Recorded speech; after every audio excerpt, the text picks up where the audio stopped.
আসসালামু আলাইকুম এভরিওয়ান। আশা করি সবাই ভালো আছেন। নতুন একটা ভিডিও নিয়ে আসলাম। আজকে মা রান্না করছে ডিম ভুনা আর লাল শাক। একদিকে মা ডিম ভেজে নিচ্ছে, আরেকদিকে ডিম রান্না করার পেঁয়াজ লাল করে নিচ্ছে। মা রাত 4টা বাজে উঠে রান্না করছে গ্যাসের কারণে। শীতের পুরো সময়টাই গ্যাসের সমস্যা হবে। অন্যান্য এলাকায় গ্যাস মোটামুটি থাকলেও আমাদের এলাকায় একদমই থাকে না। এজন্য মা না ঘুমিয়ে এত সকালে উঠে রান্না করে। ঘুমের কারণে অসুস্থ হয়ে পড়ছে। ডিম ভাজার পর মা ডিম ভুনা শুরু করে দিল। আরেক পাশে লাল শাক বসিয়ে দিয়েছে।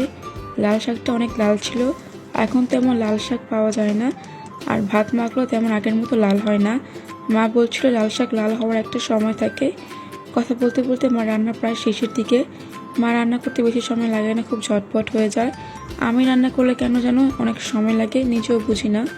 ভিডিওটি আপনাদের কাছে কেমন লেগেছে অবশ্যই জানাবেন।